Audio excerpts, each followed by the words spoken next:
Hello दोस्तों, welcome back YouTube channel RM voice 2647। Imran series by Ibn Safi, जहन्नम की रक्कासा, चैप्टर नंबर 1। फिर वही हुआ जिसकी पेशंगोई इमरान पहले ही कर चुका था। जैसे ही वो भयानक आदमी वाले केस ख़त्म करके शादाब नगर से वापस आया, उसके बाप के दफ्तर में उसकी तलबी हो गई।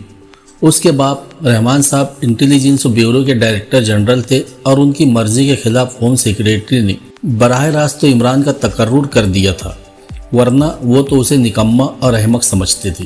इमरान अपनी तमाम तर हिमाकतों समेत उनके सामने पेश हुआ। पहले वो उसे खूंखार नज़रों से घूरते रहे, फिर झिल्लाए हुए लहजे में बोले, बैठ जाओ। उनकी मेज़ के सामने 3 खाली कुर्सियां थी। इमरान कुछ इस तरह बौखलाकर इधर उधर देखने लगा जैसे उसकी समझ में ना आ रहा हो कि उसे किस कुर्सी पर बैठना है। बैठो, रहमान साहब मेज़ पर घूंसा मारकर गरजे और इमरान एक कुर्सी में ढेर हो गया। तुम बिल्कुल गधे हो। जी हाँ, शट अप। इमरान ने किसी सादतमंद बच्चे की तरह सर झुका लिया। तुमने शादाब नगर के स्मगलर को पकड़ने के लिए कौन सा तरीका इस्तेमाल किया था? वो बात दरअसल ये है कि मैंने एक जासूसी नावल में पढ़ा था। जासूसी नावल? रहमान साहब गुर्राए। जी हाँ, भला सा नाम था, चेहरे की हूरी। ओ लाहौल वलाकुवत, हीरे की चोरी।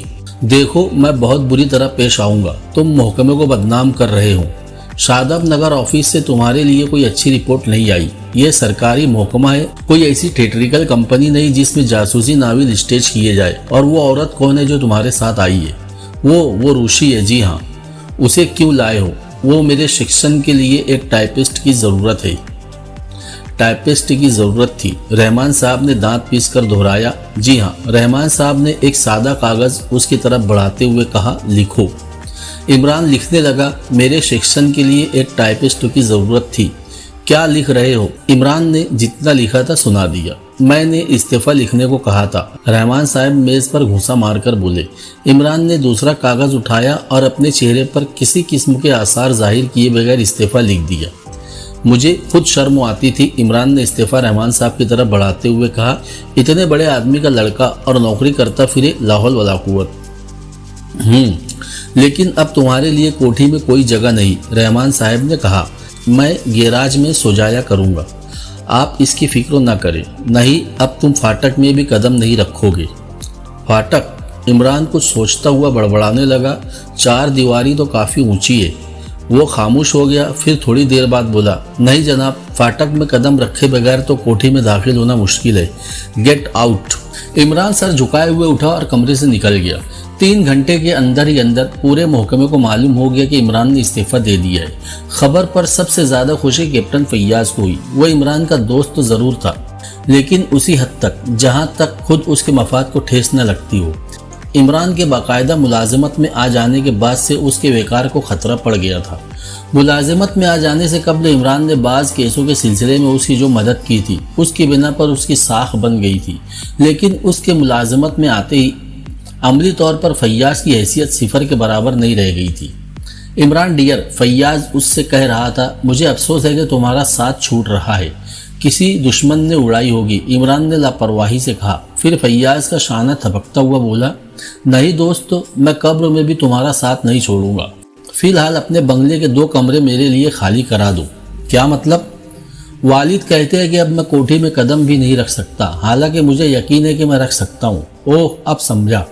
गालिबन उसकी वजह वो औरत है। फैयाज हंसने लगा। हाय, वो औरत? इमरान आंखें फाड़ कर बोला, तुम मेरे बाप को बदनाम करने की कोशिश कर रहे हो। Shut up you fool. मेरा मतलब ये था। नहीं, बिल्कुल शट अप। अभी सुन पाए तो तुमसे भी इस्तीफ़ा लिखवा ले। खबरदार, होशियार। तुम मेरी बात का जवाब दो, कमरे खाली करा रहे हो या नहीं? बिहार, बात दरअसल ये है कि मेरी बीवी, क्या वो औरत भी तुम्हारे साथ रहेगी?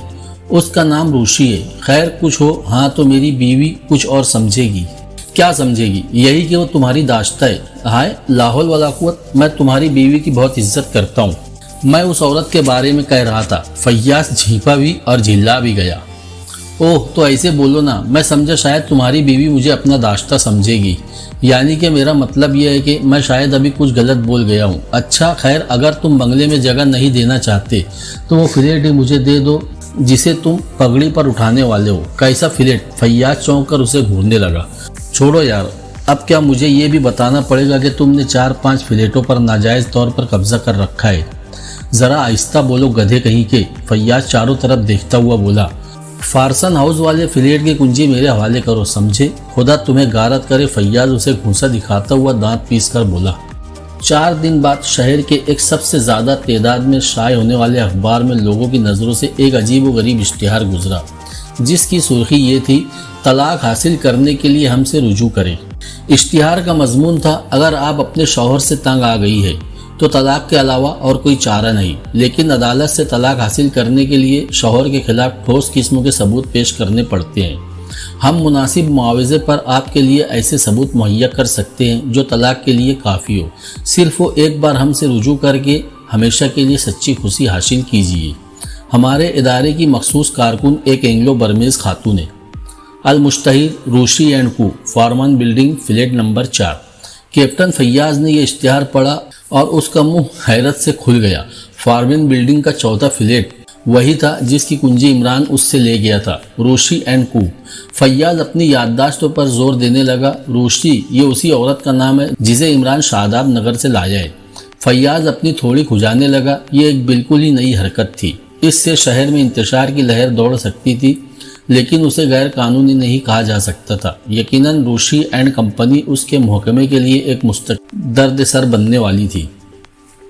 फैयाज ने हाथ पैर फैलाकर एक तवील अंगड़ाई ली और सिगरेट सुलगाकर दोबारा इश्तिहार पढ़ने लगा। उसने रूशी के मुतालिक सिर्फ सुना था, उसे देखा नहीं था। वो थोड़ी देर बैठा सिगरेट पीता रहा, फिर उठकर ऑफिस से बाहर आया, मोटरसाइकिल संभाली और फॉरमन बिल्डिंग की तरफ रवाना हो गया। फॉरमन बिल्डिंग एक 3 मंजिला इमारत थी और उसके फ्लैटों में ज़्यादातर तिजारती फर्मों के दफातर थे। कैप्टन फैयाज 14 फ्लैट के सामने रुक गया, जिस पर रूशी एंड कू का बोर्ड लगा हुआ था। फैयाज ने बोर्ड की पूरी तहरीर पढ़ी। Rushi and co, forwarding and clearing agents. Faiyaz ने बुरा सा मुंह बनाकर अपने शानों को जंबिश दी और चीख हटाकर अंदर दाखिल हो गया। कमरे में रूशी और इमरान के अलावा और कोई नहीं था। फैयाज को देखकर इमरान ने कुर्सी की तरफ इशारा किया।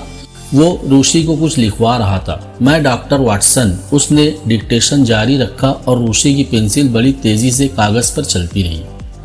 आदमी को जिंदगी में बाज ऐसे वाकयात भी पेश आते हैं जो जिंदगी के आखिरी लम्हात में भी ज़रूर याद आते हैं। मैं डॉक्टर वाटसन मरते वक्त तो एक बार ये ज़रूर सोचूंगा। सोचू। इमरान सोचू की गर्दान करता हुआ कुछ सोचने लगा। रूशी की पेंसिल रुक गई। वो पेंसिल रुककर फैयाज की तरफ मुड़ी। फरमाइए, उसने फैयाज से कहा। फरमाएंगे, इमरान ने सर खुजाते हुए कहा। ज़रा देखना रजिस्टर में हमारी किसी मुवक्किला का नाम मिसिस फैयाज तो नहीं है। मुवक्किला? रूशी ने हैरत का इजहार किया। ओह हाँ, अच्छा, डिक्टेशन। इमरान ने फिर उसे लिखने का इशारा किया। प्लीज़, फैयाज हाथ उठाकर बोला। डिक्टेशन फिर होता रहेगा। क्या बात है सुपर फैयाज, इमरान ने हैरत से कहा। क्या तुम अपनी बीवी को तलाक देना चाहते हो? तुम्हारी फर्म के इश्तिहार में मेरा मुहकमा काफ़ी दिलचस्पी ले रहा है। वेरी गुड, इमरान सर हिलाकर बोला। तब तो मैं इसी साल इनकम टैक्स अदा करने के काबिल हो जाऊंगा।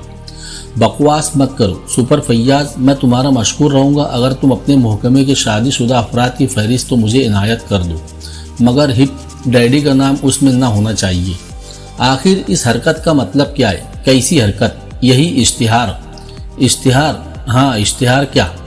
ये क्या लघुयत है? और तुमने यहाँ फॉरवर्डिंग और क्लियरिंग का बोर्ड लगा रखा है। ये शादी और तलाक का अंग्रेजी तर्जुमा है। लेकिन तुम ये गंदा बिजनेस नहीं कर सकते। रूशी, तुम दूसरे कमरे में जाओ, इमरान ने रूशी से कहा। रूशी वहाँ से उठ गई। औरत तो जोरदार है, फैयाज अपनी एक आंख दबाकर बोला। यही जुमला तुम्हारी बीवी तुम्हारे खिलाफ अदालत में सबूत के तौर पर पेश करके तलाक हासिल कर सकती है। बकवास मत करो, तुम बड़ी मुसीबतों में फंस जाओगे, फैयाज ने कहा। क्यों माय डियर सुपर फैयाज? बस यूं ही, इसे कोई भी पसंद नहीं करेगा। हरकत गैर कानूनी तो नहीं? गैर कानूनी। फैयाज कुछ सोचने लगा, फिर झिल्लाकर बोला। देखो इमरान, तुम महकमे के लिए दर्द सर बनने वाले हो। बस इतनी सी बात। इमरान कुछ और कहने वाला था कि अधेड़ उम्र की वजी औरत कमरे में दाखिल हुई और उसने दरवाजे पर ही रुककर कमरे का जायजा लिया और फिर किसी हिचकिचाहट के बगैर बोली, मैं आपका इश्तिहार देखकर आई हूँ। ओह अच्छा, मिस रूशी अंदर तशरीफ रखती है। इमरान ने खड़े होकर दूसरे कमरे की तरफ इशारा किया। औरत बिला तवक्कुफ कमरे में चली गई। फैयाज जो औरत को हैरत से देख रहा था, मेज पर कोहनियाँ टेक कर आगे झुकता हुआ आहिस्ता से बोला, ये तुम क्या कर रहे हो Imran? Business my dear, super Faiyaz, Imran ने लापरवाही से जवाब दिया। इस औरत को पहचानते हो? फैयाज ने पूछा। मैं शहर की सारी बूढ़ी औरतों को पहचानता हूँ। कौन है? एक बूढ़ी औरत, इमरान ने बड़ी खुद एतमादी के साथ जवाब दिया। बको मत, ये लेडी तनवीर है। तो इससे क्या फर्क पड़ता है? फैयाज थोड़ी देर तक कुछ सोचता रहा, फिर बोला, आखिर यहाँ क्यों आई है? नो सर, इमरान सर हिलाकर बोला। हरगिज नहीं फैयाज साहब, आपको ऐसी बात सोचने का कोई हक नहीं। ये मेरा और मेरे मुवक्किलों का मामला है। सर, तनवीर की शख्सियत से शायद तुम वाकिफ नहीं हो। अगर मुसीबत में फंसे तो रहमान साहब भी तुम्हें न बचा सकेंगे। मैं अपने ऑफिस में सिर्फ बिजनेस की बातें करता हूँ। इमरान बुरा सा मुंह बनाकर बोला, अगर तुम मेरे मुवक्किल बनना चाहते हो तो शौक से यहाँ बैठे रहो, वरना बाय। क्या समझे? अभी मैंने कोई चपरासी नहीं रखा, इसलिए मुझे खुद ही तकलीफ करना पड़ेगी। फैयाज उसे गुसीली नजरों से घूरने लगा, फिर थोड़ी देर बाद बोला, सुनो, ये रहायशी फ्लैट है और रिहाइश ही के लिए इसका अलाटमेंट हुआ है। तुम इसमें किसी किस्म का दफ्तर नहीं कायम कर सकते, समझे? यार, ख्वाह मुख्वाह गर्म होते हो। जब बीवी को तलाक देना हो तो सीधे यहीं चले आना, तुमसे कोई फीस नहीं ली जाएगी। अच्छा, मैं तुम्हें देखूंगा। याद रखो, अगर एक हफ्ते के अंदर अंदर तुमने यहाँ से दफ्तर का बोर्ड न हटवाया तो खुद भुगतोगे। भुगत लूँगा, अब तुम जाओ। ये बिजनेस का वक्त है और मेरी पार्टनर तुमसे कभी बेतकल्लुफ़ नहीं होगी, इसलिए रोज़ाना इधर के चक्कर काटना अगर डॉक्टर नुस्खे में ना लिखे तो बेहतर है। इमरान ने मेज़ पर रखी हुई घंटी बजाई और फिर गड़बड़ा कर बोला, लाहौल वला कुव्वत, चपरासी तो अभी रखा ही नहीं है, फिर मैं घंटी क्यों बजा रहा हूँ? यार फैयाज, ज़रा लपक कर 2 आने के भुने हुए चने तो लाना। लंचों का वक्त तो आ रहा है और 2 पैसे की हरी मिर्चें, पुदीना मुफ्त मिल जाएगा, बस मेरा नाम ले लेना। मैं जाता तो एक टमाटर भी पार कर लाता। खैर, कोशिश करना, तुम्हें पछताना पड़ेगा। मैंने अभी शादी तो नहीं की।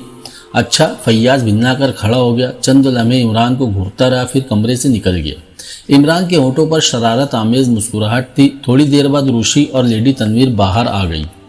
रूशी उससे कह रही थी, आप मुतमईन रहे, आपको हालात से बाखबर रखा जाएगा और यहाँ सारी बातें राज रहेगी। शुक्रिया, लेडी तनवीर ने कहा और पुरवकार अंदाज में चलती हुई बाहर चली गई। रूशी चंद लम्हे खड़ी मुस्कुराती रही, फिर उसने 100 के 20 नोट ब्लाउज के गिरेबान से निकालकर इमरान के आगे डाल दिए। हाय हाय, इमरान ने उल्लू की तरह आंखें फाड़ दी। मैं हमेशा पक्का सौदा करती हूँ, रूशी अकड़ कर बोली। यानी बैठो बैठो, क्या पियोगी? ये कौन था जो अभी आया था? फिक्र न करो, ऐसे दर्जनों आते जाते रहेंगे। हाँ, वो क्या चाहती है? तुम क्या समझते हो? क्या वो अपने शौहर से तलाक चाहती होगी? मैं तो ये भी समझ सकता हूँ कि खैर, तुम अपनी बात करो। वो एक आदमी के मुतालिक मालूमात फराहम करना चाहती है। 2000 पेशगी दी है और बकिया 3000 मुकम्मल मालूमात हासिल कर लेने के बाद। आहा, 5000। रूशी, तुमने गलती की। मुझसे मशवरा लिए बगैर तुम्हें रुपये हरगिज नहीं लेने थे। क्या तुमने उसे रसीद दी है? नहीं, कुछ नहीं, उसने रसीद तलब ही नहीं की। तफसील रूशी, तफसील।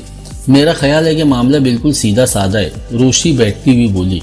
वो इसी शहर के एक आदमी की मसरूफियत के मुतालिक मालूम करना चाहती है और वो इन मालूमात को तलाक के लिए इस्तेमाल नहीं करेगी। वो आदमी कौन है? तफसील मैंने लिख लिया है, उसने कागज़ का एक टुकड़ा इमरान की तरफ बढ़ाते हुए कहा।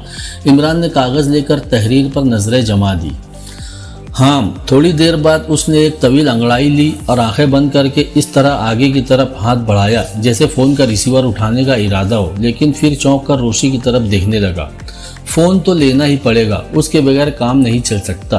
फ़ोन गया जहन्नम में। मैं यहाँ तन्हा सोती हूँ, मुझे खौफ मालूम होता है। तुम रात को कहाँ रहते हो? पहले इसका जवाब दो।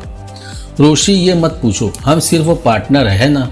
इमरान ने 100 के 10 नोट अलग किए और उन्हें रोशी की तरफ खिसकाता हुआ बोला, अपना हिस्सा रखो, हो सकता है कि बकिया 3000 मिलने की नौबत ही ना आए। क्यों? तुमने मुझसे मशवरा किए बगैर केस ले लिया। खैर, अभी नहीं हो, फिर देखेंगे। क्यों? केस में क्या खराबी है? वो उसके मुतालिक मालूमात फराहम क्यों करना चाहती है, ये उसने नहीं बताया। कच्चा काम है पार्टनर, इमरान सर हिलाकर बोला। खैर, मैं देखूंगा। क्या देखोगे? ये एक खैर, हाँ देखो। ये औरत यहाँ की मशहूर और ज़ी हैसियत शख्सियतों में से एक है। लेडी तनवीर। लेडी? रूशी ने हैरत से कहा। हाँ लेडी, तुम्हें हैरत क्यों है? उसने मुझे अपना नाम मिस रफ़त बताया है। यही मैं कह रहा था कि कुछ घपला ज़रूर है। खैर, वो अपनी असलियत भी छुपाना चाहती है और एक ऐसे आदमी के मुतालिक मालूमात हासिल करना चाहती है जो उसके तबके का नहीं हो सकता। क्यों, तुमने तबके का अंदाजा कैसे कर लिया? उसका पता। इमरान सर हिलाकर बोला। पूरी बात बताओ। रूसी झिंझला गई। वो एक ऐसी बस्ती है जहां आमतौर पर मजदूर बसते हैं, और जो तुम ये नंबर देख रही हो ये किसी आलीशान इमारत का नंबर नहीं है, बल्कि एक मामूली सी कोठरी का नंबर है जिसमें बमुश्किल तमाम एक बड़ा पलंग समा सके। ओह, तब तो तुम मुझसे भी ज़्यादा अहमक हो रूसी। मगर खैर, परवाह ना करो, तुम इस पेशे में बिल्कुल नहीं हो। नहीं इमरान डियर, अगर इसमें खतरा हो तो हम उसके रुपये वापस कर देंगे। घास खा गई हो शायद, रुपये वापस करोगी? भूखी मरने का इरादा है क्या? बैंक में मेरे 5,000 रुपये है, रूसी बोली। उन्हें मेरे कफन दफन के लिए पड़ा रहने दो। इमरान ने ठंडी सांस लेकर कहा। तुमने इस्तीफा क्यों दिया? वाकई तुम उल्लू हो। क्या तुम फिर अपनी पिछली जिंदगी की तरफ वापस जाना चाहती हो? हरगिज नहीं। ये ख्याल कैसे पैदा हुआ? रूसी उसे घूरने लगी। कुछ नहीं, अच्छा मैं चला। इमरान उठता हुआ बोला। कहाँ चले? उसके लिए मालूमात फराहम करूंगा, और हाँ, अगर यहाँ कोई पुलिस वाला आकर हमारी फर्म के मुतालिक पूछगछ करे तो उसे मेरा कार्ड देकर कहना कि फर्म का डायरेक्टर यही है। मुझे तवक्को है कि वो चुपचाप वापस चला जाएगा। इमरान शाही बाग के इलाके में पहुंचकर एक जगह रुक गया। वो यहाँ तक अपनी 2 सीटर पर आया था। गाड़ी सड़क के किनारे खड़ी करके वो आगे बढ़ गया। मजदूरों की वो बस्ती यहाँ से ज़्यादा दूर नहीं थी जहाँ उसे पहुँचना था। उसके हाथ में एक बैग था और वो हुलिये से कोई डॉक्टर मालूम होता था। वो कमरों की एक कतार के सिरे पर रुक गया। जिस आदमी के मुतालिक उसे मालूमात फराहम करनी थी वो उसी कतार के एक कमरे में रहता था। इमरान ने खुले हुए कमरों के दरवाजों पर दस्तक देनी शुरू की, लेकिन करीब करीब हर जगह उसे यही जवाब मिला कि टीके लग चुके हैं। उसने 2-1 आदमियों के बाजू भी खुलवा कर देखे। फिर आखिरकार वो उस कमरे के सामने पहुंचा जिसमें वो आदमी रहता था। दरवाज़ा अंदर से बंद था। इमरान ने दस्तक दी, लेकिन जवाब नदारद। वो बराबर दस्तक देता रहा। चले जाओ खुदा के लिए। थोड़ी देर बाद अंदर से आवाज़ आई। क्यों परेशान करते हो मुझे? मैं किसी से नहीं मिलना चाहता। मैं डॉक्टर हूँ। इमरान ने कहा। क्या आप टीका नहीं लगवाएंगे? ये बहुत ज़रूरी है, हर एक के लिए लाजमी है। मैं उसकी ज़रूरत नहीं महसूस करता। आप जा सकते हैं। अगर आपको इस शहर में रहना है तो आप टीके के बगैर नहीं रह सकते। क्या आप नहीं जानते कि इस मौसम में हमेशा ताउन फैलने का खदशा रहता है? अंदर से फिर कोई जवाब नहीं मिला। बाहर कई आदमी इकट्ठे हुए थे। उनमें से एक बोला। वो बाहर नहीं आएगा साहब। क्यों? इमरान ने हैरत का इजहार किया। वो किसी से नहीं मिलता। बड़े बड़े लोग कारों में बैठकर आया करते हैं, लेकिन वो उन्हें टका सा जवाब दे देता है। ये बात है। अच्छा, मुझे उसके मुतालिक ज़रा तफसील से बताइए। मैं देखूंगा कि वो कैसे टीके नहीं लगवाता। इमरान उस कमरे के सामने से हट आया। वो लोग जो अपने पड़ोसी के मुतालिक डॉक्टर को कुछ बताना चाहते थे बदस्तूर उसके साथ लगे रहे। एक जगह इमरान रुककर बोला। उसका नाम क्या है? नाम तो शायद किसी को भी ना मालूम हो। वो करता क्या है ये भी नहीं बताया जा सकता। 1 माह कबल ये कमरा किराए के लिए खाली था। वो आया, यहाँ मुकीम हुआ। 2-3 दिन तक तो उसकी शक्ल दिखाई दी। उसके बाद से वो कमरे में बंद रहने लगा। कोई नहीं जानता कि उसका जरिया माश क्या है। आप में से किसी ने कभी उसे देखा भी है? करीब करीब सभी ने देखा होगा, मगर उन्हीं अय्याम में जब उसे यहाँ आए हुए ज़्यादा अरसा नहीं गुजरा था। शुरू में वो पड़ोसी से भी मिला करता था, लेकिन फिर अचानक उसने खुद को इस कमरे में मुक़ीद कर लिया। बज़ाहिर कैसा आदमी मालूम होता है? इमरान ने पूछा। बज़ाहिर मुखातब कुछ सोचने लगा, फिर उसने कहा। बज़ाहिर वह इंतहाई शरीफ मालूम होता है। हैसियत वही है जो इस बस्ती के दूसरे आदमियों की है। लेकिन अभी कोई साहब कह रहे थे कि उनसे मिलने के लिए बहुत बड़े बड़े लोग आते हैं। उसी पर तो हैरत है। उसकी हैसियत ऐसी नहीं है कि वो कार रखने वालों से इस हद तक मरासिम रख सके। लेकिन क्या? इमरान मुखातब को घूरने लगा। कुछ नहीं, यही कि वो उन लोगों से भी मिलना पसंद नहीं करता। और ज़रा देखिए, वो एक कार इधर ही आ रही है। आप देखिएगा तमाशा। वो लोग कितने मुल्तजियाना अंदाज में उससे बाहर निकलने को कहते हैं। सचमुच सामने से एक कार आ रही थी। हालांकि ये गली ऐसी नहीं थी कि यहाँ कोई अपनी कार लाता, मगर वो कार किसी न किसी तरह गली में घुसी पड़ी थी। स्टीयरिंग के पीछे एक खुशपोश और पुरवकार आदमी बैठा नजर आ रहा था। कार ठीक उस कमरे के सामने रुक गई। वो आदमी कार से उतरकर दरवाजे पर दस्तक देने लगा। फासला ज्यादा होने की बिना पर इमरान कमरे के अंदर से आने वाली आवाज़ न सुन सका, लेकिन वो दस्तक देने वालों को बासानी देख सकता था। उसकी आवाज़ भी सुन सकता था। हकीकतन उसका अंदाज मुल्तजियाना था। इमरान खामोशी से उसे देखता रहा। फिर उसने उसे दरवाजे के पास से हटते हुए देखा और अपनी कार की तरफ वापस जाते। मैं उसके भी टीका लगाऊंगा, इमरान बड़बड़ाया और पास खड़े हुए लोग मुंह बंद करके हंसने लगे। इमरान उन्हें वहीं छोड़कर आगे बढ़ गया। वो गलियों में घुसता हुआ फिर सड़क पर आ गया और ठीक उस गली के सिरे पर जा खड़ा हुआ जिससे उस आदमी की कार बरामद होने की तवक्को थी। जैसे ही कार गली से निकली, इमरान रास्ता रोककर खड़ा हो गया। क्या बात है? कार वाले ने तहय्युर ज़दा लहजे में पूछा। क्या आप ताउन का टीका लगा चुके हैं? नहीं। क्यों? तब तो मैं टीका लगाए बगैर आपको यहाँ से न जाने दूंगा। इस बस्ती में 2-1 केस हो चुके हैं। आप कौन है? कार वाला उसे घूरता हुआ बोला। Medical officer on outdoor duties. Imran ने संजीदगी से जवाब दिया। हमें सबको ये टीका लगाने का हुक्म मिला है। इनकार करने वाले पुलिस के हवाले भी किए जा सकते हैं। कार वाला हंसने लगा। जाने दीजिए, उसने स्टीयरिंग की तरफ मुतवज्जे होते हुए कहा। मैं ज़बरदस्ती लगाऊंगा। अगर आप तारुज़ करेंगे तो मैं आपकी कार में ही बैठकर कोतवाली तक चलूंगा। चलो, उसने लापरवाही से कहा। फिर अपने जेब में हाथ डालता हुआ बोला, तुम मेरा कार्ड लेकर भी तो कोतवाली जा सकते हो। मैं वहाँ बराह रास्त तलब कर लिया जाऊंगा। इमरान ने उसका तारुफी कार्ड लेकर पढ़ा जिस पर सर तनवीर लिखा हुआ था। सर तनवीर, इमरान आहिस्ता से बड़बड़ाया। जनाब, आप मेरे खिलाफ एक शिकायतनामा तहरीर करके इस कार्ड के साथ जिसे चाहे भेज सकते हैं। अब इजाज़त दीजिए। कार फर्राटे भरती हुई आगे निकल गई। इमरान बाएं हाथ से अपनी पेशानी रगड़ रहा था।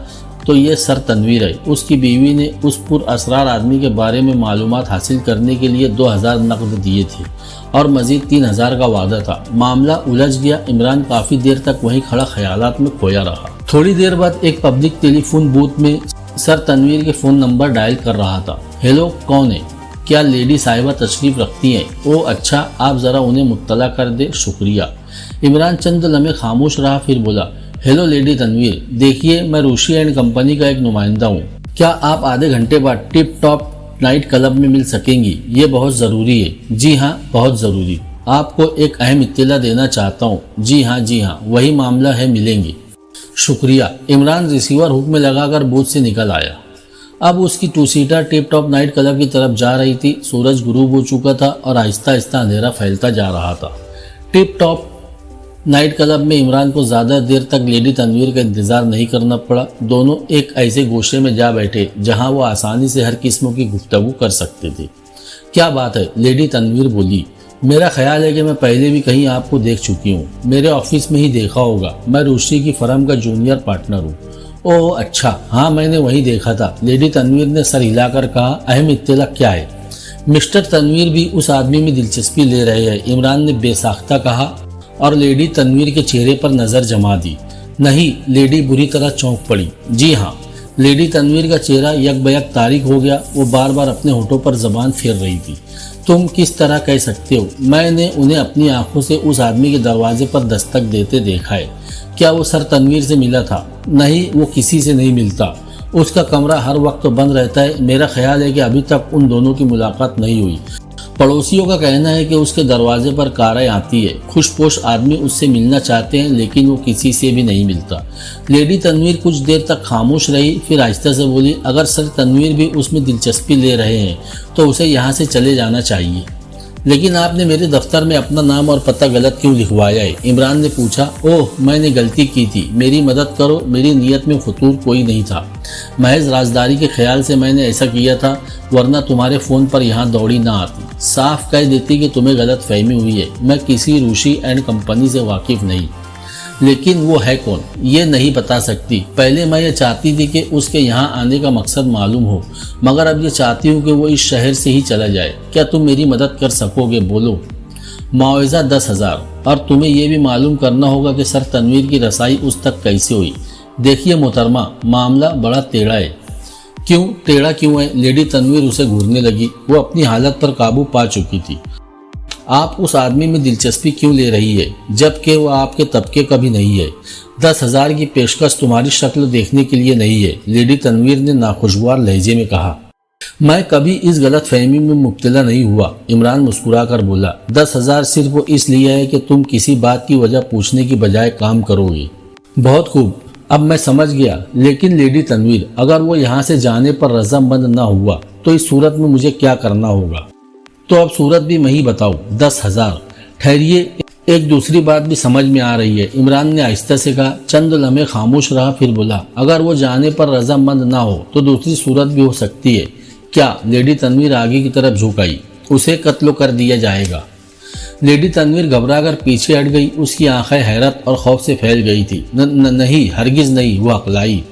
फिर सोच लीजिए, बाज़ औक़ात राजदारी के लिए सब कुछ करना पड़ता है। क्या मतलब? लेडी तनवीर बेसाख्ता चौंक पड़ी।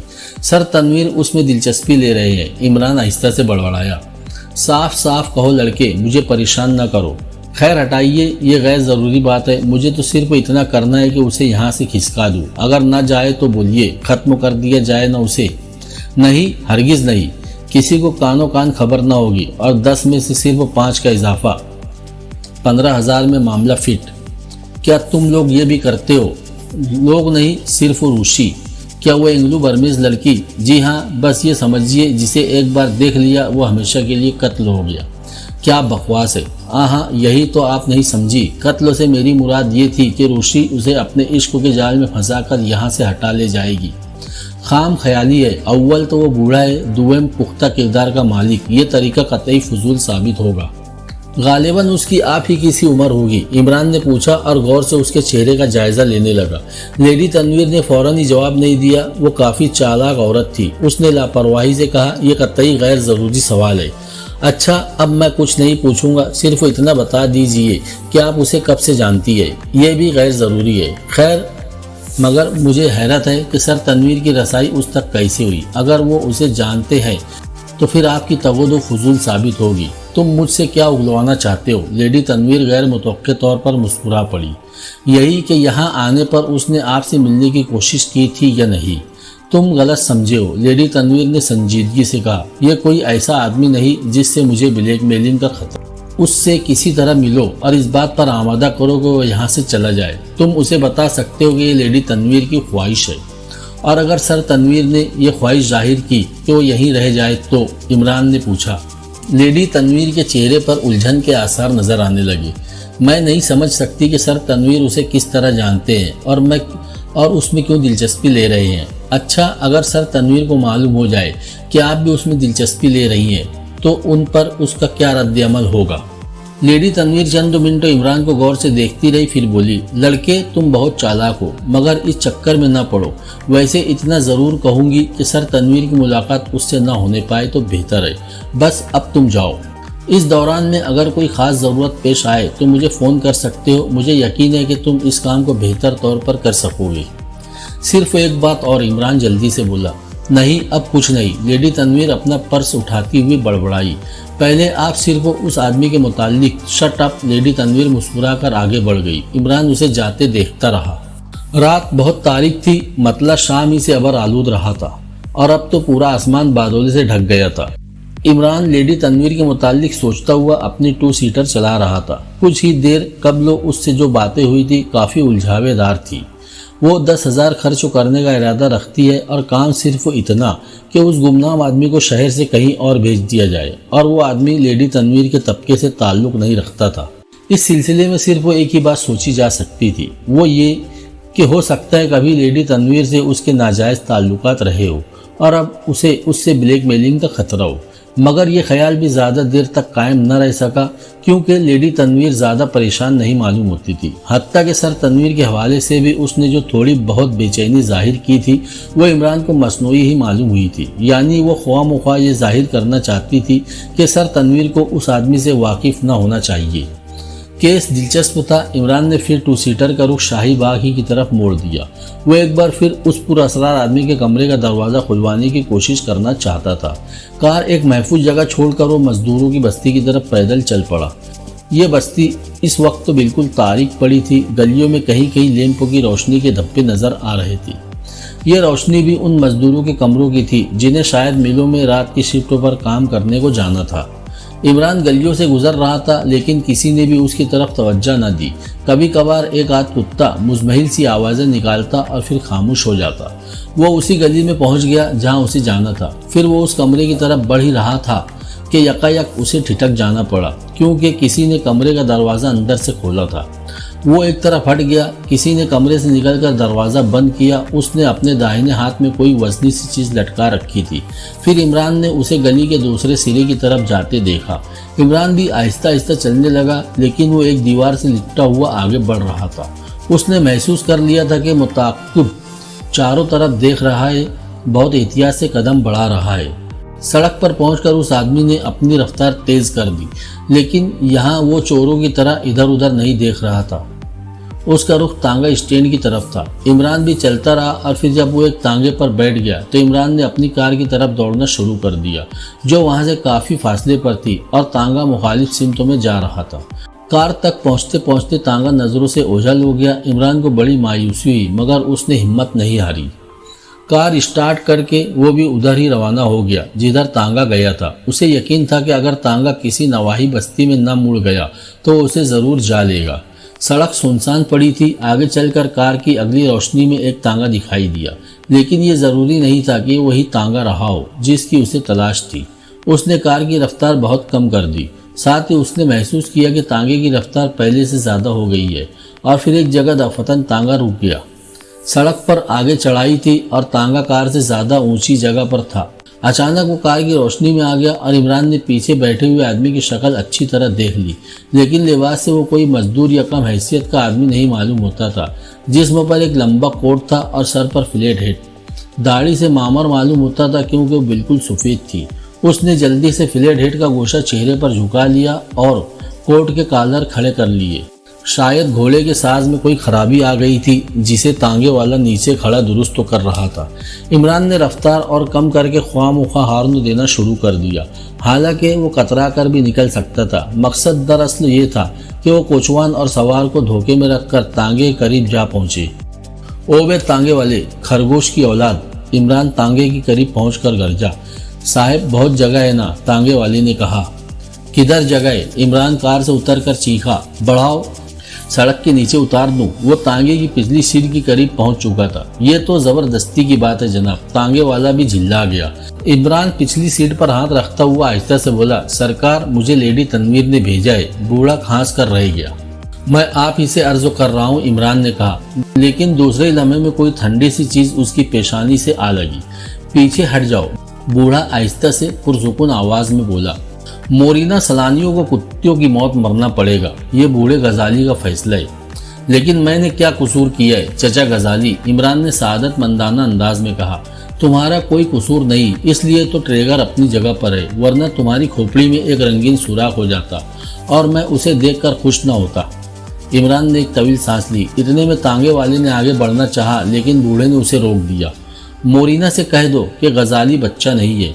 मैं किसी मोरीना को नहीं जानता चचा गजाली। मुझे तो लेडी तनवीर ने भेजा है, और अगर उन्हीं का नाम मोरीना है तो मुझे मोना बाऊ रेलवे स्टेशन तक पैदल जाना पड़ेगा।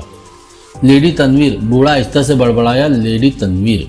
ऐसा मालूम हो रहा था जैसे वो कुछ याद करने के लिए अपने जहन पर जोर दे रहा हो। सर तनवीर की बीवी तो नहीं? उसने पूछा। आप समझ गए ना? देखिए, मैं ना कहता था हाँ, लेकिन उसने क्यों भेजा है, बस समझ जाइए। इमरान हंसने लगा। क्या समझ जाऊँ? वही ना जो लेडी तनवीर आपसे चाहती है। मैं क्या बता सकता हूँ कि वो क्या चाहती है? बूढ़ा बोला। वो चाहती है कि आप इस शहर से चले जाए। हाँ, मैं समझा, बूढ़े ने भर्राई हुई आवाज़ में कहा। लेकिन उसे फिक्रमंद न होना चाहिए। उससे कह देना कि गजाली अपने एक ज़ाती काम से यहाँ आया था। जिस दिन हो गया यहाँ से चला जाएगा। वो यहाँ रहने के लिए नहीं आया। मगर आप सर तनवीर से मिलते क्यों नहीं? इमरान ने पूछा। मैं नहीं जानता था कि वो यहीं रहता है। लेडी तनवीर से कह देना गजाली दिल का बुरा नहीं है। अच्छा, अब तुम जा सकते हो। बूढ़े ने रिवॉल्वर की नाल की उसकी पेशानी से हटा ली। मगर चचा, सर तनवीर तो बराबर आपके कमरे का दरवाज़ा पीटते रहे हैं। सर तनवीर? बूढ़े के लहजे में हैरत थी। हाँ चचा गजाली, मैं नहीं समझ सकता। बूढ़ा बड़बड़ा कर रह गया। सर तनवीर आपसे क्या चाहते हैं? बस जाओ, जो कुछ मैंने कहा लेडी तनवीर से कह देना। तांगा बढ़ाओ। घोड़े की टापा सन्नाटे में गूंजने लगी और इमरान ने चिल्लाकर पूछा, चचा गजाली, तुम्हारे पास रिवॉल्वर का लाइसेंस तो होगा ही? हाँ भतीजे, तुम मुतमईन रहो। बूढ़े की आवाज़ आई। तांगा काफ़ी दूर निकल गया था। दूसरी सुबह के अखबारात अल्फ्रेड पार्क में किसी अधेड़ उम्र की आदमी की लाश बरामद होने की कहानी सुना रहे थे। पुलिस का नज़रिया और दीगर तफसीलात नुमाया तौर पर शाये हुई थी। इमरान अपने तलाक ऑफिस में उदास बैठा था। रूशी दूसरे कमरे से निकलकर गालिबन चाय का पैकेट लेने के लिए बाहर जाने लगी। इमरान ने बड़ी फुर्ती से अपनी दाहिनी टांग आगे बढ़ा दी। रूशी बेखबर थी, इसलिए पेट के बल धड़ाम से फर्श पर जा गिरी। साथ ही उसके मुंह से इमरान के लिए कुछ नाशाइस्ता किस्म के जुमले निकल गए, मगर इमरान ने कुछ इस तरह गर्दन हिलाकर ठीक है कहा जैसे उसने रूसी के अल्फाज सुने ही ना हो। वह आगे की तरफ झुका, होठ सिकोड़े उसे देख रहा था। रूसी के फर्ज से उठते ही वो सीधा होकर बैठ गया। तुम बिल्कुल जंगली हो, रूसी पैर पटक कर चीखी। सब ठीक है, जाओ, इमरान ने बड़ी संजीदगी से कहा। नहीं जाऊंगी, रूसी ने रुहानसी आवाज में कहा और फिर कमरे में वापस चली गई। इमरान ने बड़े मगमूम अंदाज में अपने सर को खफीफ सी जंबिश दी और सामने फैले हुए अखबारात की तरफ देखने लगा। कुछ देर बाद उसने रूसी को आवाज दी। नहीं आऊंगी, रूसी ने दूसरे कमरे से ललकारा। तुम जहन्नम में जाओ, मुझे रास्ता नहीं मालूम रूसी डियर, वरना कभी का चला गया होता। तुम मेरी बात तो सुनो। नहीं सुनूंगी, मुझसे मत बोलो। इमरान को उड़कर उसी कमरे में जाना पड़ा जहां रूसी थी। वो मसीरी पर औंधी पड़ी हुई थी। आखिर बात क्या है, उसने बड़ी मासूमियत से कहा। चले जाओ यहाँ से, शर्म नहीं आती? औरतों से इस किस्म का मजाक करते हो, बिल्कुल जंगली हो। अब मौके पर कोई और न मिले तो क्या करूं? इमरान ने मगमूम लहजे में कहा। वैसे मैं हत्तल इम्कान यही कोशिश करता हूँ कि औरतों से ये क्या किसी किस्म का भी मजाक ना करूँ। यहाँ से चले जाओ, रूसी और झिल्ला गई। तुम कहती हो तो चला जाऊँगा। वैसे मैं तुमसे ये पूछने आया था कि भेड़ के बच्चे को मेमना कहते हैं या भैंस के बच्चे को, और आदमी के बच्चे को सिर्फ बच्चा क्यों कहते हैं, आदमी क्यों नहीं कहते? रूसी उठ बैठी, चंद लम्हे इमरान को घूरती रही, फिर कुछ कहने ही वाली थी कि बाहर से किसी ने दरवाजे पर दस्तक दी। बैरूनी दरवाजा बंद था। कौन है? इमरान ने बुलंद आवाज से पूछा। मैं हूँ फैयाज। तुम आ गए बेटा। इमरान आहिस्ते से बड़बड़ाता हुआ दूसरे कमरे में चला गया। दरवाजे के करीब पहुंचकर वो एक लम्हे के लिए रुका, फिर एक तरफ हटकर दरवाजा खोल दिया। जैसे ही फैयाज अंदर दाखिल हुआ, इमरान की दाहिनी टांग उसके पैरों में उलझ गई और फैयाज बेखबरी में फर्शों पर ढेर हो गया। लेकिन वो दूसरे ही लम्हे में उलटकर इमरान पर आ पड़ा। ये और बात है कि इस हरकत से भी तकलीफ उसी को ही हो, क्योंकि उसका घूंसा इमरान की बजाय दीवार पर पड़ा था। इमरान एक तरफ हटकर ललकारा, आपके लिए चाय लाऊं? चाय के बच्चे, ये क्या हरकत थी? फैयाज ने झपट कर उसका गिरेबान पकड़ लिया। हाँ, इमरान आहिस्ता से बोला, वो देख रही होगी। फैयाज ने इज़्तिरारी तौर पर उसका गिरेबान छोड़ दिया और बौखलाकर दूसरे कमरे की तरफ देखने लगा। रूसी सचमुच दरवाजे में खड़ी दोनों को हैरत से देख रही थी। ओह रूसी, इमरान जल्दी से बोला, इनसे मिलो, ये कैप्टन फैयाज है। अर्रलाहुल वला कुव्वत, कैप्टन फैयाज है, मेरे गहरे दोस्त हो, और ये मेरी पार्टनर रूसी, सीनियर पार्टनर समझो, क्योंकि रूसी एंड को हिप।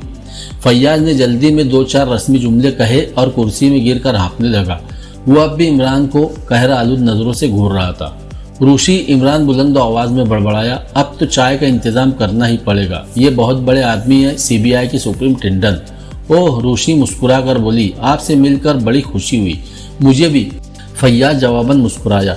इमरान ने उर्दू में कहा, फैयाज साहब, ख्याल रहे कि मैं तलाक दिलवाने का धंधा करता हूँ, जरा अपनी मुस्कुराहट ठीक करो। होठों के गोशे कपकपा रहे हैं और ये जिनसी लगावट की अलामत है। यकीन मानो, मैं तुम्हारी बीवी से 1 पैसा फीस नहीं लूंगा। तुम केस भी तो दिलवाओ, ऐसी खिदमत करूंगा कि तबीयत खुश हो जाए तुम्हारी। फैयाज कुछ न बोला। इमरान के खामोश होते ही रूसी ने पूछा, क्यों कैप्टन, सीबीआई में इमरान का क्या ओहदा था? मेरा मातहत था, फैयाज ने अकड़ कर कहा। अरे खुदा गारत करे, इमरान बड़बड़ाया। अच्छा, तो मैं तुमसे समझ लूंगा। रूसी हंसती हुई दूसरे कमरे में चली गई। हाँ, अब बताओ, फैयाज आस्तीन चढ़ाने की कोशिश करता हुआ बोला। किसी दिन मैं तुम्हारी शेखी निकाल दूंगा। शेखी नहीं, पठानी कहो, मैं पठान हूँ, समझे? तुम कोई भी हो, लेकिन ये क्या हरकत थी? आखिर कब तक तुम्हारा बचपना बर्दाश्त तो किया जाएगा? तुम कैप्टन फैयाज, तुम इसे बचपना कह रहे हो। मुझे हैरत है कि अगर तुम शर्लाक होम्स के ज़माने में होते तो तुम्हें गोली मार दी जाती, और बिल्कुल शर्लाक होम्स की तरह जानता हूँ कि तुम यहाँ इस वक्त तो क्यों आए हो। क्यों आया हूँ? फैयाज ने पूछा। मैं ये भी बता सकता हूँ कि किस तरह आए हो। किस तरह आया हूँ? सर के बल चलते हुए। अब पूछो डॉक्टर वाटसन कि ये बात मैंने इतने वसूख के साथ क्यों कही है। जवाब यह है प्यारे वाटसन कि मुझे तुम्हारे बालों में कुछ नन्हे मुन्ने तिनके नजर आ रहे हैं। देखा है ना, यही बात। बोर मत करो, फैयाज ने बुरा सा मुंह बनाया। मैं एक ज़रूरी काम से तुम्हारे पास आया हूँ। मैं आज का अखबार पूरा पढ़ चुका हूँ। इमरान संजीदगी से बोला। हत्ता के वो इश्तिहारात भी पढ़ लिए जिन्हें शादीशुदा आदमियों के अलावा और कोई शरीफ आदमी नहीं पढ़ता। तुम तो समझ गए, फैयाज मुस्कुराया। मैं बिल्कुल समझ गया, न सिर्फ समझ गया बल्कि काम भी शुरू कर दिया है। क्या मतलब? मतलब मैं ज़रूर बताता, मगर उसी सूरत में अगर घूंसा दीवार पर पड़ने की बजाय मेरे जबड़े पर पड़ा होता। खैर होगा मुझे क्या, जो बोएगा सो काटेगा। और लात चलाए बंजारा वाली मिसल थी। फैयाज साहब हिप रूसी चाय? नहीं, मैं चाय नहीं पीऊँगा। हालांकि तुम पिछली रात से अब तक जागते रहे हो और अभी तक तुमने नाश्ता भी नहीं किया। रूसी कटलेट बड़े अच्छे बनाती है, हालांकि अभी वो भी इसी फर्श पर औंधे मुंह गिर चुकी है। वो भी? फैयाज ने हैरत से दोहराया। इमरान, तुम आदमी हो या जानवर? वो भी उस वक्त से मुतावातिर यही एक सवाल दोहरा रही है। इमरान ने लापरवाही से कहा। मैं खुद को हर तरह से मुतमईन करने की कोशिश करूंगा, ख्वा एक एंग्लो बर्मेज लड़की हो ख्वा कैप्टन फैयाज। और अब मुझे यकीन आ गया कि उस लाश के मुतालिक तुम लोगों का नज़रिया कतई गलत है। क्या मतलब? फैयाज संभल कर बैठ गया। तुम्हारा यही नज़रिया है कि मरने वाला किसी चीज़ से ठोकर खाकर गिरा, उसकी पेशानी में चोट आई और कोई जहरीला मादा इतनी तेज़ी से जख्मों के रास्ते खून में सरायत कर गया कि गिरने वाले को उठने का मौका भी न मिला। मैं ये नहीं कहता कि मौत के मुतालिक डॉक्टरों की राय गलत है। इस तरह किसी का मर जाना बईदस कयास नहीं, लेकिन ये ख्याल कि वो ठोकर खाकर गिरा और उसकी पेशानी जख्मी हो गई। मगर नहीं, ठहरो, क्या उसकी लाश किसी ऐसी जगह मिली जहाँ की ज़मीन हमवार ना हो, या गिरने की सूरत में उसका सर किसी ऐसी चीज़ से जा टकराया हो जो ज़मीन की सतह से ऊँची हो? नहीं, लाश अल्फ्रेड पार्क की एक रोविश पर मिली थी और वहाँ दूर दूर तक कोई ऐसी चीज़ नहीं है जो ज़मीन की सतह से ऊंची हो, और जाहिर है कि रविशा भी ना हमवार नहीं होती। तब मेरी जान, ये बताओ कि तुम्हारी पेशानी क्यों नहीं जख्मी हुई? और रोशी भी बेदाग पेशानी लिए घूम रही है। तुम दोनों ही बेखबरी में काफ़ी दूर से गिरे। बताओ। फैयाज पलके झपकाने लगा। मेरा दावा है, अगर इस वक्त तुम दोनों के नज़दीक कोई दीवार या कुर्सी या दरख्तों का तना होता तो यकीनन तुम्हारी पेशानियाँ जख्मी हो जाती। बात तो ठीक है, मगर क्यों? फितरत अपनी हिफाजत आप करने की जबिल्लत। जब हम मुंह के बल गिरते हैं तो गैर इरादी तौर पर हमारी हथेलियाँ या कोहनियाँ ज़मीन से टिक जाती है। इस तरह फितरत खुद ही हमसे हमारे जिस्म के बेहतरीन और सबसे ज़्यादा कारआमद लेकिन कमज़ोर हिस्सों की हिफाजत कराती है। यार, बात तो ठीक कह रहे हो, फैयाज सर हिलाकर बोला। रूसी चाय? इमरान ने फिर हाँक लगाई और फिर आहिस्ता से बोला। यार, एक आध केस लाओ। इस शहर की औरतें बड़ी बेहिस मालूम होती है। मैं सोच रहा हूँ कि कम से कम एक माह तक रोज़ाना इश्तिहार देता रहूँ। क्या ख्याल है? इमरान, तुम उसे बेवकूफ़ बनाना जो तुम्हें अहमक समझता हो। उसे भला मैं क्या बेवकूफ़ बना सकूँगा? मैं इसलिए आया था कि तुम लाश देख लेते। क्या वो अब भी जाए वारदात पर है? नहीं, मुर्दा खाने में है, अभी पोस्टमार्टम नहीं हुआ। जब वो मौके वारदात से हटा ली गई है तो देखने से क्या फ़ायदा होगा? तुम चलो तो नाश्ता कहीं और करेंगे। वो तो ठीक है, मगर खाएंगे कहाँ से? भला तुम्हारे इस केस में मुझे क्या मिल जाएगा? बस उठो, बोर मत करो। इस वक्त तुम पर गुस्सा तो बहुत आ रहा है, मगर खैर, उस गिरने के सिलसिले में एक काम की बात मालूम हुई है। मगर तुमने उस बेचारी को भी गिराया था। क्या करता, मजबूरी थी, तजुर्बा तो करना ही था। बड़े सुअर हो। अच्छा, इमरान उठता हुआ बोला। मैं चलूँगा, मगर ये न भूल जाना कि मैंने अभी नाश्ता नहीं किया, और हाँ, पहले हम अल्फ्रेड गार्डन चलेंगे। इमरान जानता था कि रोशी उस वक्त नाश्ता हरगिज़ तैयार नहीं करेगी, इसलिए फैयाज से शर्मिंदगी उठाने से बेहतर यही है कि यहाँ से कहीं चला जाए। बाहर आकर उन्होंने एक छोटे से रेस्तरां में नाश्ता किया और अल्फ्रेड गार्डन की तरफ रवाना हो गए। हाँ, कल वो लेडी तनवीर क्यों आई थी? फैयाज ने पूछा। कहने के लिए, अगर सर तनवीर हमारी फर्म की खिदमत हासिल करना चाहे तो उसे फ़ौरन मुत्तला कर दिया जाए। गालिबन लेडी तनवीर तलाक नहीं लेना चाहती। बकवास है, तुम बताना नहीं चाहते। भला मैं तुम्हें अपने बिजनेस की बातें कैसे बता सकता हूँ? वो अल्फ्रेड गार्डन पहुँच गए और फिर फैयाज उसे उस जगह ले गया जहाँ लाश पाई गई थी। यही जगह है, ठीक यहीं पर लाश मिली थी। औंधी पड़ी थी? इमरान ने पूछा। हाँ, लेकिन इतनी जल्दी ये कैसे मालूम कर लिया गया कि वो कोई जहरीला मादा था जो पेशानी के जख्म के जरिए जिस्म में सरायत कर गया? फिर और क्या कहा जा सकता है? उसके अलावा जिस्म पर और कोई निशान नहीं, गला घोंट कर भी नहीं मारा गया।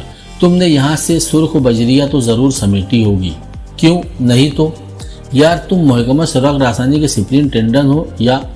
मैं गधा हूँ और तुम्हें इससे कोई सरोकार न होना चाहिए। मैंने उसे ज़रूरी नहीं समझा था कि यहाँ से बजरिया समेटी जाए, क्योंकि मुझे भी उस पर यकीन नहीं है कि वो यही और इसी जगह न मरा होगा। आखिर वो कितना सरीउल असर जहर था कि मरने वाला गिरने के बाद उठने की भी कोशिश नहीं कर सका। लाश को मैंने यहाँ पड़ा देखा था, उसकी पोजीशन तो साफ यही जाहिर कर रही थी कि वो गिरने के बाद हिल भी ना सका होगा। वेरी गुड, फिर तुमने मुझे यहाँ क्यों लाया? मैं जानता हूँ कि लाश यहाँ फेंकी गई होगी, मौत कहीं और वाक़ई हुई होगी। अब बहुत ज़्यादा अक्लमंद बनने की कोशिश मत करो, इमरान मुस्कुरा कर बोला। उसकी मौत यहाँ भी वाक़ई हो सकती है और वो इसी जगह गिरकर मर भी सकता है। बात का बतंगड़ भी बना सकता हूँ। अच्छा, मैं बात बनाता हूँ, तुम बतंगड़ बनाने की कोशिश करो। फैयाज साहब, ये अल्फ्रेड गार्डन है और आप ये भी जानते होंगे कि यहाँ सांप बकसरत है। फर्ज कीजिए उसे सांप ने काटा हो, अभी पोस्टमार्टम भी नहीं हुआ। जहर वाली बात अकली गधा भी साबित कर सकता है। वो तो कहो कि मैंने उस वक्त तो नाश्ता भी तुम्हारे पैसों से किया है, वरना बताता। मुझे ख्वाह यहाँ तक दौड़ाया है, तो अब लाश भी दिखा दो। बहरहाल तुम मुझसे मुत्तफिक नहीं हो, लाश का पोस्टमार्टम हो जाने दो, उसके बाद देखा जाएगा। फिर इस सिलसिले में मज़ीद गुफ्तगू नहीं हुई और वो सरकारी मुर्दा खाने की तरफ रवाना हो गए। लाश गालिबन पोस्टमार्टम के लिए ले जाई जाने वाली थी, क्योंकि मुर्दे धोने वाली गाड़ी कंपाउंड में मौजूद थी। फैयाज ने इमरान को धक्का देकर आगे बढ़ाया और फिर मुर्दा खाने में पहुंचकर फैयाज ने जैसे ही लाश के चेहरे से कपड़ा हटाया, इमरान की आंखें हैरत से फैल गई। वो बड़ी तेज़ी से लाश पर झुक पड़ा। थोड़ी देर में उसे यकीन हो गया कि वो लाश उस बूढ़े के अलावा और किसी की नहीं हो सकती, जिसका पिछली रात वो ताक़ुब कर चुका था। ये पेशानी का जख्म देखो, फैयाज ने कहा। देख रहा हूँ। इमरान सीधा खड़ा होता हुआ बोला। मुझे तो उसमें कोई ख़ास बात नज़र नहीं आती। अच्छा, खैर परवाह नहीं, अब तुम बहुत मगरूर हो गए हो, फैयाज ने नाखुशगवार लहजे में कहा। तुम समझते हो शायद दुनिया में तुम ही सबसे ज़्यादा अक्लमंद हो, नहीं तो मेरा ख्याल है कि तुम ना तो अक्लमंद हो और ना मगरूर। चलो छोड़ो, जिस्म नीला पड़ गया है, जहर ही हो सकता है। पोस्टमार्टम की रिपोर्ट ही बता सकेगी कि जहर जिस्म में क्यों कर दाखिल हुआ। लिहाजा रिपोर्ट मिलने तक अगर हम इस मामले को मुलतवी ही रखें तो ज़्यादा बेहतर है। वैसे क्या उसके जिस्म पर लिबास मौजूद है? नहीं, लिबास लेबॉरेटरी में है। लेबॉरेटरी में क्यों? शुबा है कि कपड़ों पर से ही लॉन्ड्री के निशानात मिटाने की कोशिश की गई है। आहा, इमरान कुछ सोचने लगा, फिर आहिस्ता से बोला। क्या उसकी जेब से कुछ कागजात वगैरह भी बरामद हुए? कमाल करते हो, जिन लोगों ने निशानात मिटाए हैं उन्होंने कागजात वगैरह क्यों छोड़े होंगे? निशानात हो सकता है कि निशानात खुद मरने वाले ही ने अपनी ज़िंदगी में मिटाए हो। बस ख़त्म करो, फैयाज ने हाथ उठाकर कहा, वरना अभी ये भी कहोगे कि मरने वाला प्रिंस ऑफ डेनमार्क था। वो दोनों मुर्दा खाने से बाहर आ गए। अच्छा, मैं चला, इमरान ने कहा। पोस्टमार्टम की रिपोर्ट से मुझे मुत्तला करना अगर ज़रूरत समझी गई, फैयाज बोला। उसके लहजे में भी कबीरगी मौजूद थी। मुझसे उलझोगे तो सर पकड़कर रोना पड़ेगा। जानते हो कि मेरी फर्म किस किस्मों का कारोबार करती है। इतने में वहाँ मुर्दा खाने का इंचार्ज जो आ पहुँचा। उसने फैयाज से गुफ्तगू शुरू कर दी और इमरान वहाँ से हटकर उस जगह आया जहाँ फैयाज की मोटरसाइकिल खड़ी हुई थी। उसने निहायत इत्मीनान से उसे स्टार्ट किया। फैयाज ने देखा और सिर्फ मुंह फैला कर रह गया। मुर्दा खाने के इंचार्ज के सामने वो बेतहाशा दौड़ भी तो नहीं सकता था। वो बेबसी से इमरान की इस हरकत को देखता रहा। मोटरसाइकिल फर्राटे भरती हुई कंपाउंड से निकल गई। थोड़ी देर बाद इमरान लेडी तनवीर के ड्राइंग रूम में बैठा उसका इंतजार कर रहा था। तुम यहाँ क्यों चले आए? लेडी तनवीर ने कमरे में दाखिल होते हुए कहा। आखिरी इत्तला देने के लिए। इमरान उसका चेहरा बगौर देख रहा था। मैं नहीं समझी। लेडी तनवीर की आवाज़ में कपकपाहट थी।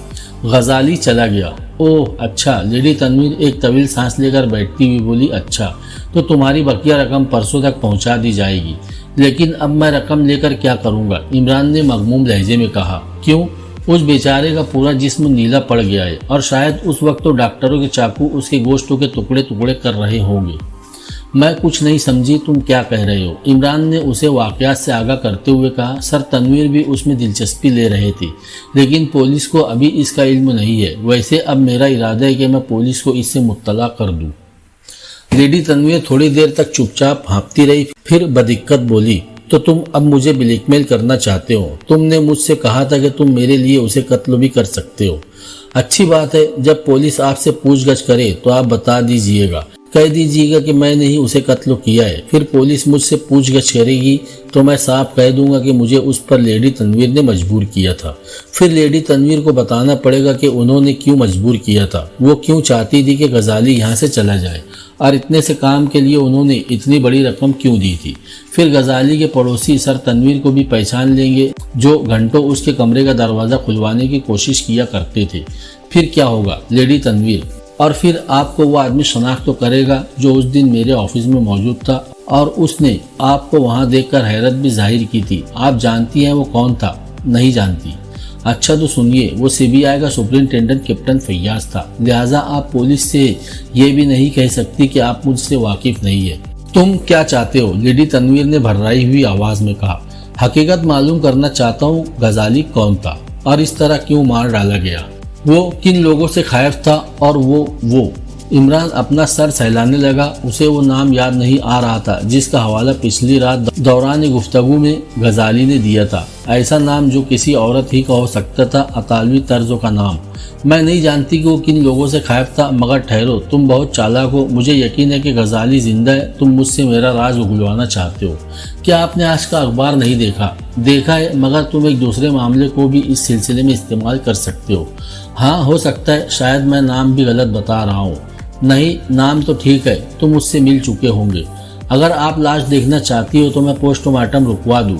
हाँ, मैं देखूंगी, लेडी तनवीर ने ऐसे लहजे में कहा जिससे ये मुतरश्शि हो रहा था कि उसे इमरान की बात पर यकीन नहीं आया। अच्छी बात है, क्या आप मुझे अपना फ़ोन इस्तेमाल करने की इजाज़त देंगी? नहीं। अच्छा तो मेरे साथ चलिए। नहीं जाऊंगी। तुम शौक से मेरे मुतालिक पुलिस को इत्तला दे सकते हो, तुम मुझे ब्लैकमेल नहीं कर सकते हैं, समझे? हो सकता है कि आदमी जो तुम्हारे दफ्तर में उस दिन मौजूद था सीबीआई का अफसर रहा हो। मैं तुम्हारी इत्तला के लिए बताती हूँ कि सीबीआई के डायरेक्टर जनरल रहमान साहब मेरे गहरे दोस्तों में से है। तब तो मैं ज़रूर आपके खिलाफ कोई न कोई कार्रवाई करा दूंगा, क्योंकि रहमान साहब मेरे गहरे दुश्मनों में से है। उन्होंने मुझे घर से निकाल दिया है, इसलिए मजबूरन मुझे फॉरवर्डिंग एंड क्लियरिंग ब्यूरो कायम करना पड़ा। अच्छा, शायद तुम गलत समझे हो। मैं अभी तुम्हारी मौजूदगी में उन्हें फ़ोन करती हूँ। साथ ही ये भी कह दीजिएगा कि blackmailer Ali Imran MSc PhD है। अली इमरान, लेडी तनवीर चौंक कर उसे घूरने लगी। अली इमरान, तुम बकवास कर रहे हो। ये रहमान साहब के लड़के का नाम है और वो भी उसी महकमे में। कभी था, इमरान ने जुमला पूरा करते हुए कहा, लेकिन डायरेक्टर जनरल साहब ने उसका पत्ता काट दिया। अब वो शहर की सारी औरतों से उनके शौहरों का पत्ता कटवा देगा। क्या तुम वाकई इमरान हो, यानी रहमान साहब के लड़के? खत्म भी कीजिए लेडी तनवीर, मुझसे गजाली की गुफ्तगू कीजिए। आप ये भी जानती होंगी कि खैर जाने दीजिए। मैं कुछ नहीं जानती, तुम जा सकते हो। यकीन करो, तुम मेरा कुछ भी नहीं कर सकते, लेडी तनवीर ने कहा और उठकर ड्राइंग रूम से चली गई। इमरान ने एक पब्लिक टेलीफोन बूथ से फैयाज को फ़ोन किया। वो उसके लिए काम शुरू कर चुका है, लिहाजा वो अब अपना पेट्रोल फूकने की बजाय उसकी मोटरसाइकिल रगड़े देगा। फैयाज ने फ़ोन पर ही उसे बेनकद सुनाई, लेकिन इमरान हर गाली पर उसकी हिम्मत अफजाई करता रहा। उसके बाद वो मजदूरों की उसी बस्ती की तरफ रवाना हो गया जहाँ गजाली ठहरा हुआ था। उसने उसके कमरे का दरवाज़ा खुला हुआ देखा। कमरे में दाखिल हुआ, लेकिन वहाँ सफाई नजर आई। एक तिनका भी नहीं दिखाई दिया। पड़ोसियों में से एक ने, जो अपनी रात की ड्यूटी खत्म करके सुबह 4 बजे वापस आया था, बताया कि गजाली के कमरे के सामने एक बड़ी सी वैन खड़ी हुई थी और उस पर गजाली का सामान रखा जा रहा था। ये वाक़या सुनकर एक बार फिर इमरान खाली कमरे में वापस आ गया और चारों तरफ मुतजस्सिस नज़रों से देखने लगा और फिर अचानक दरवाजे की तरफ मुड़कर तेजी से झपटा। दूसरे लम्हे में झुककर सिगरेटों का एक पैकेट उठा रहा था। पैकेट खाली था। वो उसे उलट पलट कर देखने लगा, फिर उसे रोशनी में देखने के लिए दरवाजे के सामने आ गया। उस पर पेंसिल से बारीक रूप में जगह जगह कुछ तहरीर था। ऐसा मालूम हो रहा था जैसे किसी ने शुगर के तौर पर कुछ लिखा हो। हर जगह यकसा तहरीर, लेकिन रस्मुल खत इमरान की समझ में नहीं आ सका। वैसे उसका ख्याल था कि वो रूसी रस्मुल खत भी हो सकता है। हर जगह हरूफ की तरतीब यकसा थी। ऐसा मालूम हो रहा था जैसे किसी ने बेख्याली में जगह जगह कोई एक ही चीज़ लिखी हो। इमरान ने पैकेट जेब में डाल लिया। कमरे में उसके अलावा उसे कुछ नहीं मिला। थोड़ी देर बाद वो यूनिवर्सिटी की तरफ जा रहा था। उसे तवक्को थी कि प्रोफेसर सईद, जो मगरिबी ज़मानों का माहिर था, उस पर ज़रूर रोशनी डाल सकेगा। प्रोफेसर सईद इमरान के दोस्तों में से था। उसने इमरान के ख्याल की तायद की। तहरीर रूसी ही रस्मुल ख़त में थी। वो दरअसल किसी आर्टामोनोव के दस्तखत थे। यूनिवर्सिटी से वापसी पर इमरान सोच रहा था कि बाज़ लोग बेकार के लम्हात में यूं ही शुगल के तौर पर उमूमन अपने ही दस्तखत किया करते हैं। बस कलम या पेंसिल हाथ में होनी चाहिए, जो चीज़ भी सामने पड़ गई बस उस पर दस्तखत हो रहे हो। फिर वो गजाली के मुतालिक सोचने लगा। वो रूसी तो क्या, रूस से ताल्लुक़ रखने वाली किसी दूसरी रियासत का भी बाशिंदा नहीं मालूम होता था। खदो खाल के एतबार से वो अपनी ही तरफ का बाशिंदा हो सकता था। अब इमरान ने फैयाज़ के दफ्तर की राह ली और वहाँ कुछ मज़ीद गालियाँ उसकी मुंतज़िर थी। उसे देखकर फैयाज़ आपे से बाहर हो गया। उनको आता है प्यार पर गुस्सा। इमरान ने कान पर हाथ रख कर हाँक लगाई। मैं धक्के देकर बाहर निकलवा दूंगा, समझे? लोग यही समझेंगे तुम्हारी बीवी अनकरीब तलाक लेने वाली है। वैसे अगर तुम बाहर से आने वालों में से किसी आर्टामोनोव का पता लगा सको तो दीन दुनिया में भला होगा। बस तुम चुपचाप यहाँ से चले जाओ, खैरियत इसी में है। अच्छा, पेट्रोल के दाम ही दे दो, क्योंकि अब टंकी में थोड़ा ही रह गया है। क्या? फैयाज झिल्ला गया। अब मोटरसाइकिल को हाथ भी न लगाना, हाथ सिर्फ हैंडल पर रहेंगे। उसके अलावा अगर कहीं और लगा तो कटवा लेना। वैसे मैं आर्टामोनोव के मामले में संजीदा हूँ। उसका ताल्लुक गजाली की मौत से भी हो सकता है। कौन गजाली? क्या बक रहे हो? वही गजाली जिसकी लाश तुमने मुझे दिखाई थी। फैयाज कुर्सी की पुश्तों से टिक कर इमरान को घूरने लगा। फिर बुरा सा मुंह बनाकर बोला, ख्वामुखा मुझ पर रोब डालने की कोशिश न करो। तुम लेबॉर्ट्री से आ रहे हो और वहीं से तुम्हें यह नाम मालूम हुआ हो, मगर यह ज़रूरी नहीं कि वो अंगश्तरी मरने वाली ही की हो। उसकी कोट के अंदरूनी जेब का अस्तर फटा हुआ था। हो सकता है उसने अंगश्तरी कभी जेब में डाली हो और वो सुराख से कोट के अस्तर और अपर के दरमियान में पहुंच गई हो। अगर वो खुद उसकी होती तो जेब में डाले रखने की क्या तुक हो सकती थी। वैसे मैं लेबॉर्ट्री वालों से सख्त तरीन अल्फाज में जवाब तलब करूंगा कि वो इस किस्म की इत्तलात उन लोगों को क्यों देते हैं जो महकमे से ताल्लुक़ नहीं रखते। उनसे ये भी पूछना कि उन्होंने मुझे मरने वाले के घर का पता भी क्यों बता दिया। ख्वामुखा बात बनाने की कोशिश ना करो। अंगूठी का क्या किस्सा है प्यारे फैयाज? इमरान उसे चुमकार कर बोला। फैयाज चंद लम्हे उसे गौर से देखता रहा, फिर बोला, क्या यह हकीकत है कि तुम्हें यह नाम लेबॉर्ट्री से नहीं मालूम हुआ?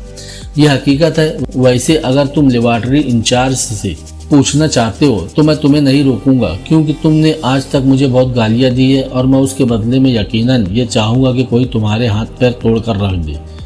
फिर तुम्हें यह नाम कैसे मालूम हुआ? बस हो गया, तुम फिलहाल उसकी परवाह ना करो। और यह हकीकत है कि मैं उसके ठिकाने से भी वाकिफ़ हो गया हूँ। अगर यकीन ना आए तो मेरे साथ चलो। लाश की तस्वीरें गालिबन तैयार होकर तुम्हारे पास आ गई होगी। हाँ, आ गई है। क्यों? मैं उसके पड़ोसी से तस्दीक करवा दूंगा। क्या तुम संजीदगी से गुफ्तगू कर रहे हो? ओह, क्या तुम ये समझते हो कि मैं मुफ्त में तुम्हारा पेट्रोल फूकता फिर रहा हूँ?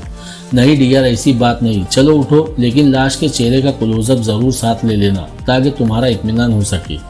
आखिर तुमने किस तरह पता लगा लिया? इल्हाम हुआ था। तुम्हें इससे क्या गरज? दोस्तों, कहानी अभी जारी है।